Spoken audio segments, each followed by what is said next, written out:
And now you have LegalEagle being like, you can't trust the federal government, which is correct, by the way. I'm glad that LegalEagle is also taking a stance. It seems like LegalEagle has always been a liberal. He's always been woke. And so is Philip DeFranco. Videos. All right, we'll watch it.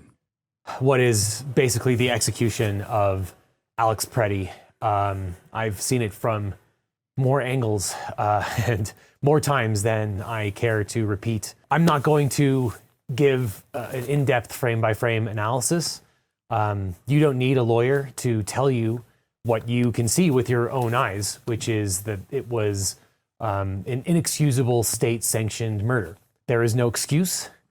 There is no justification, and it is the latest in what is probably a long line. This one happens to have been videotaped, thankfully, by many brave bystanders. How do you see this anger playing out? We're comparing it back to the momentum of the Black Lives Matter protests. The Black Lives Matter protests were far faster, and the mobilization was not exactly controlled. It was more so just like an immediate moment of anger, and it was already at a boiling point as well. And that's the reason why they burned down the police precinct. And I would say that now the protests are like much more restrained in general, which some people will get mad at me for saying this isn't necessarily a bad thing. It's much more directed. They're way more focused on doing Ice Watch, for example. Even while they're doing like a vigil, there's still people doing Ice Watch. So the community is actually a lot more mobilized and a lot more organized in general. I think it's also too cold. That probably plays a role in this too. But I think like during BLM, very different circumstances too, because it's like a federal law enforcement agency that's like easier to identify as like a foreign occupation, a non-state occupation, right? As opposed to the local law enforcement that was behaving like a brutal occupation. So the police response in that situation was much more violent as well. It's during COVID. People were very frustrated. In this circumstance, it's like you can get a lot more people on board. But more importantly, I think there's a lot of people that are like looking out for one another, way more organized with protest marshals, things like that. And they're not like, they're not like breaking random storefronts and stuff like that. Because one of the famous moments, not to say that like storefronts breaking down is necessarily going to dilute or undermine the point of the protest. You know that that's not an argument that I've ever presented. As a matter of fact, I've quite frequently and perhaps very famously talked about how human life is far more important than property rights are. Having said that, as far as like building a larger movement, a larger momentum, this kind of more organized protest is definitely a lot better at reaching a larger group of people. A Boogaloo Boy started the precinct fire. It doesn't even matter who started the precinct fire. What matters is when the precinct was lit on fire, the majority of Americans said that was an understandable moment. Don't you Americans have the Second Amendment right so you can fight back the government when it starts this bullshit? Yeah, unfortunately, that's not how this works. As you can tell, I'm not in my studio. I was on a plane yesterday. Oh God, it's cold out here. It's 0 degrees, which is still 10 degrees warmer than it is in Minneapolis right now. But in some sense, I do this for a living. I analyze the videos that are out there and think about things from a legal perspective. And I saw the first video when it came out. It was pretty clear. But with any video taken from across the street, there's some ambiguity. And but I think the second video came out. In the second video, you can hear that Alex Pretti's last words were, "Are you okay?"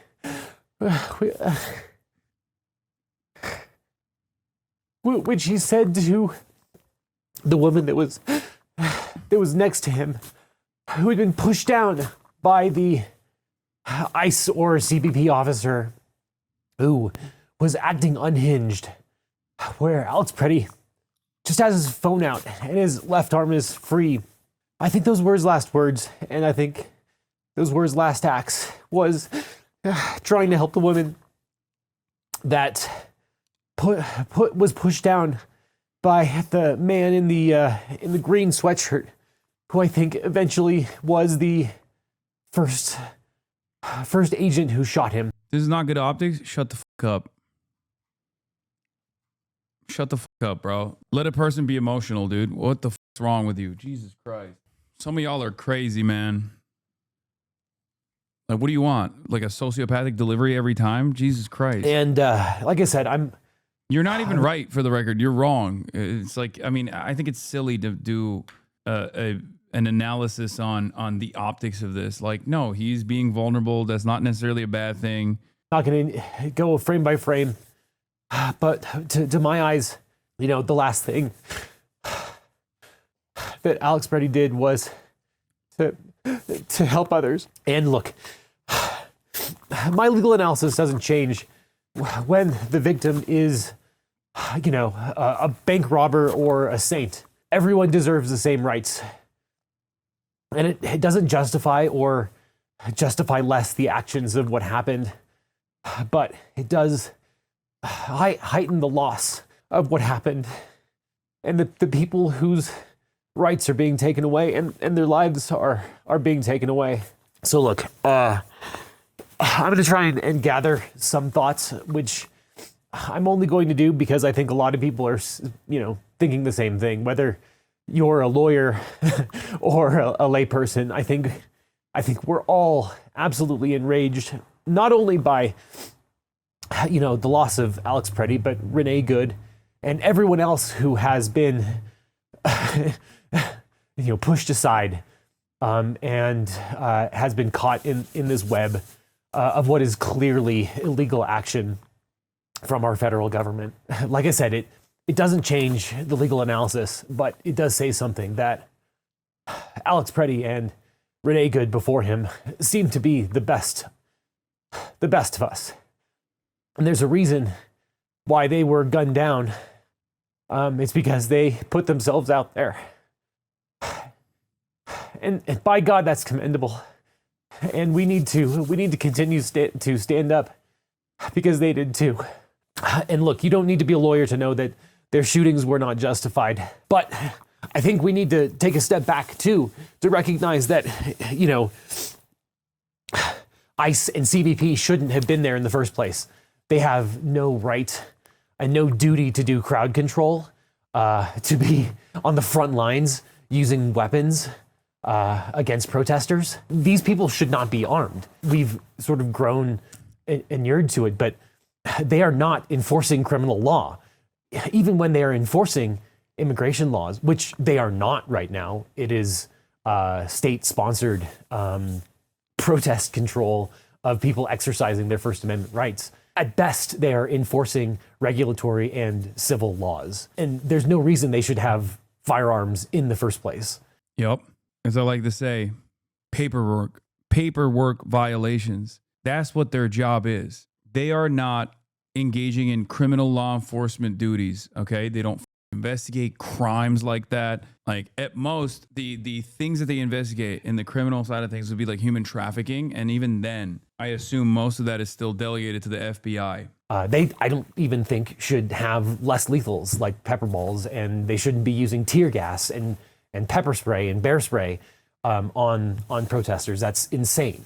It would be as if we gave every postal worker and every person who delivers the mail, you know, an AR-15. They don't need it to Dude, he's doing the classic anti-police arguments that I engage in, by the way, which is interesting. As I love to say, landscapers are the hardest, like the most dangerous job in America. Postmen have a much more deadlier job than cops do. Landscapers have a much deadlier job than cops do. Imagine if you gave a landscaper an AR-15. Imagine if you turned around and you were like, hey, guess what? You pissed me off today. I was having a bad day. I'm just going to fucking shoot you. And then there was a concept called qualified immunity for that too. How is he crying and still handsome? He's just a handsome guy, man. What do you mean? Complete their duties. And it's insane that they have been armed and are wearing flak jackets and are obviously wearing masks for no other reason than to obscure their identity and prevent accountability. Obviously, the shootings are unjustified, but the entire situation that recently Alex Pretti unfortunately found himself in, and the woman next to him, they should not have been pushed aside by these putative federal officers for exercising their First Amendment rights. They should not have been restrained. They should not have been pepper sprayed while they were restrained. And of course, they should not have been shot and murdered while they were prone and restrained. None of that. The entire situation should not have happened. 3,000 ICE and CBP officers should not have been deployed to Minneapolis in the first place. I will echo what some legal commentators have said. This is basically stochastic terrorism. If you send 3,000 untrained psychopaths with guns into a place where people are angry, where they are not effectuating the law, you don't know who's going to die, but you know that people are going to die. And I think that President Trump and I think that Stephen Miller. Yep. No, it's not even stochastic terrorism. It's just terrorism. That's exactly what it is. It's state-sponsored terrorism, so it's a little different. A lot of people, especially a lot of liberals, don't recognize terrorism as being like conducted by a state unless it's like a foreign adversary. But yeah, no, this is exactly what it is. I mean, this is a domestic occupation. This is what it looks like. And slowly but surely, we are moving in the direction of violating what remains of the Constitution that's supposed to stop things like this from happening. Constitution is supposed to be the safeguard against these sorts of things, and the Trump administration very clearly has already completely dominated the Supreme Court of the United States, and therefore they can just cast aside all of the constitutional law, all the constitutional safeguards that are supposed to be in place that stops the federal government from behaving like this. That's what it is. That's what's going on. Have blood on their hands. Because this is what they wanted. It's honestly incredible that the people of Minneapolis and Minnesota have shown as much restraint as they have, and that they have not taken the bait, and they have not responded to violence with violence. And that's incredible. And it deserves commendation. Not the least of which because they're not going to be the last. It's going to come to other cities, predominantly blue and majority Democratic cities, because what ICE and CBP are doing is a terror campaign. It is a pretext that they are effectuating anything related to immigration at this point.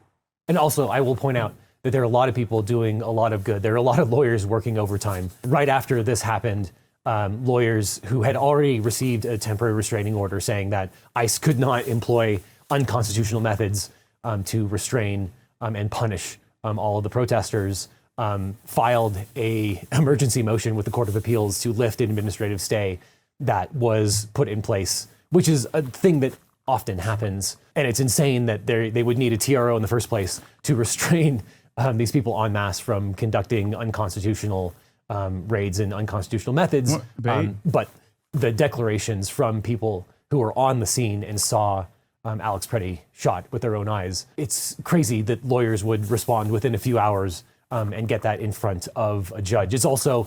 yeah, this is what LegalEagle wrote to me 2 years ago, but that was just like, he wrote that just to get me to buy it and fundraise for the fundraiser for the IDF, not the bad one, but the good IDF. He wrote on his gavel, which is somewhere behind me. I don't know where it is in this room. To my best friend Hasan, you are a light in the darkness. Your stunning intellect and towering wisdom have made you a guiding star, always leading us towards better days.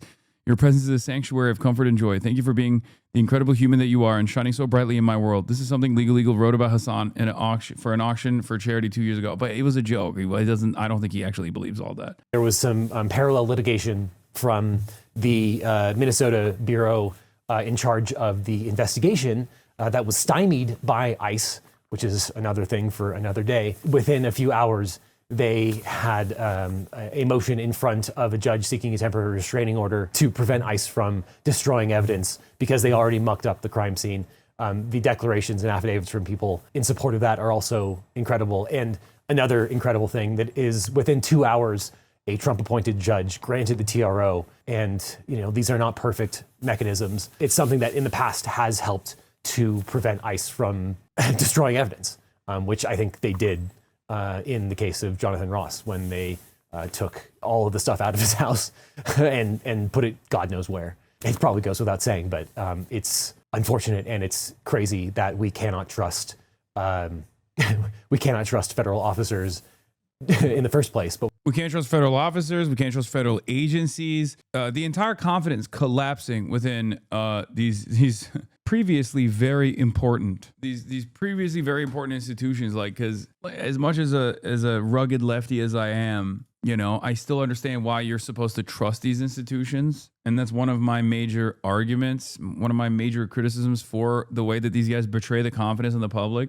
It's pretty wild that, like, you got a lot of people who have made their entire lives, like their livelihood relies on the court system working in a consistent manner. Otherwise, how can you be a fucking lawyer? You know, there has to be some stability. And now you have LegalEagle being like, you can't trust the federal government, which is correct, by the way. It is correct. In the absence of these institutions holding everything together, the entire system collapses. We also cannot trust them to investigate. There are also things that Congress can and should do immediately. Obviously, they should not fund ICE in the future, but that's the table stakes.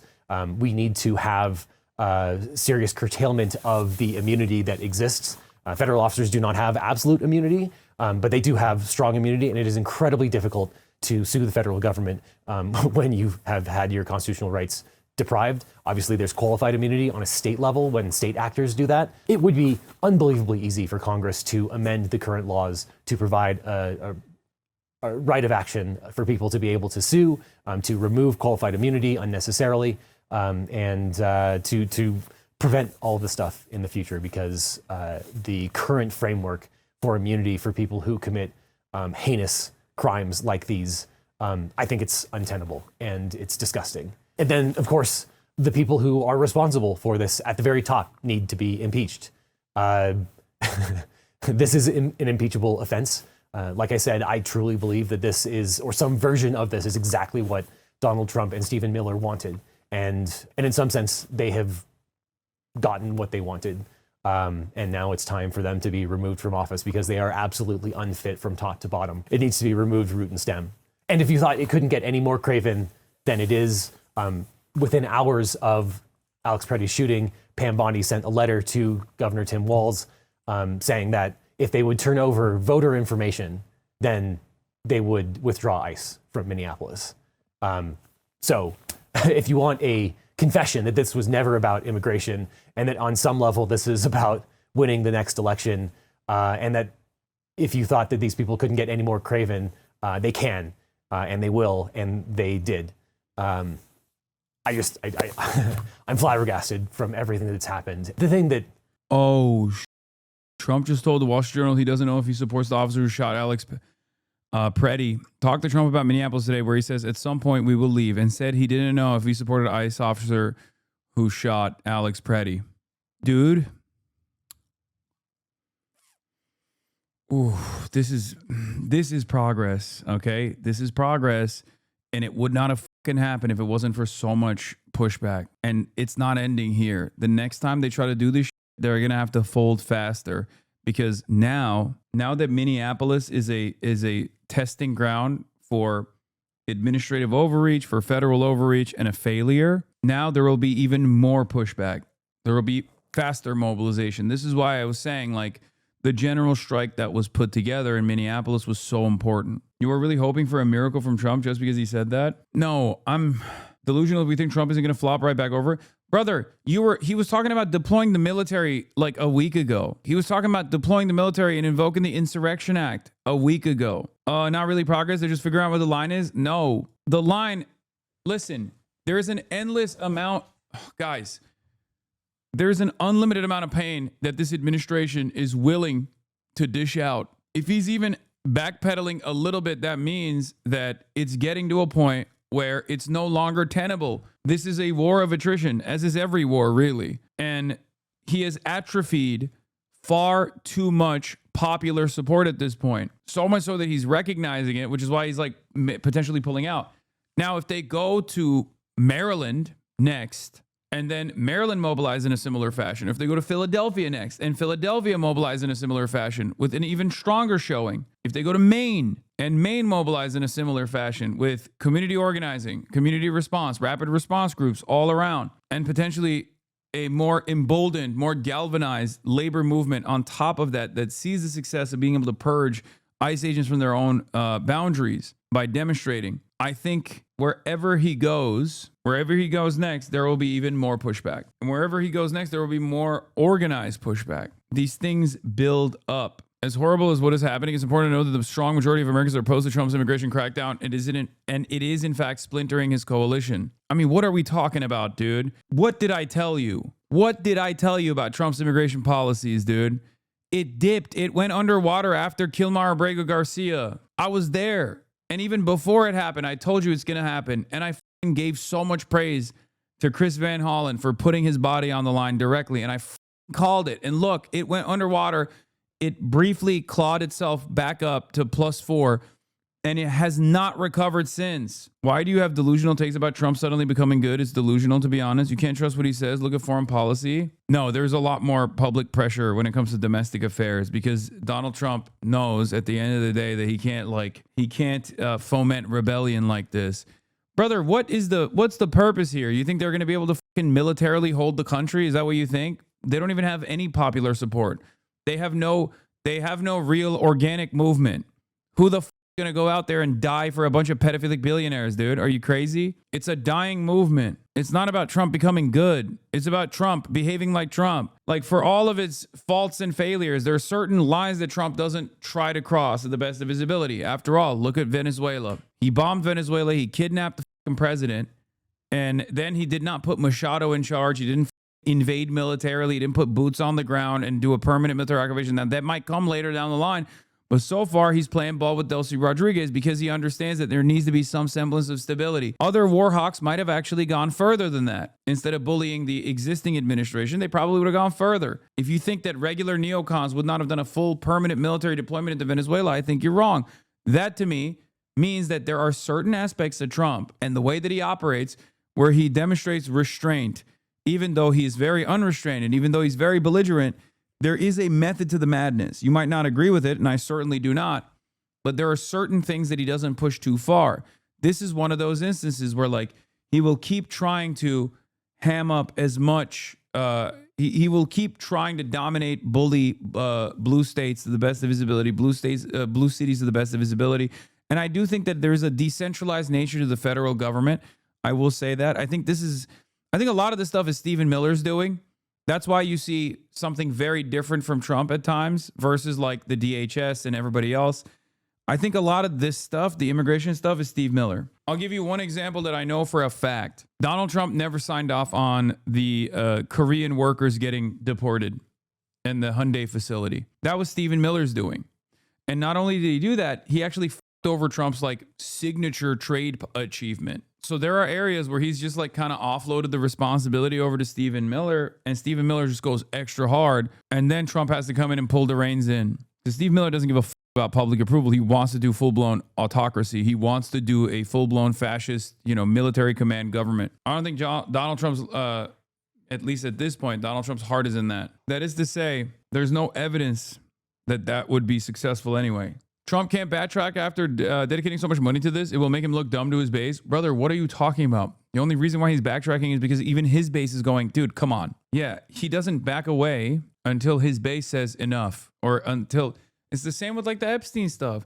Brother, Trump literally caved on the Epstein shit and signed off into law something that caused a lot more heartache for him later down the line.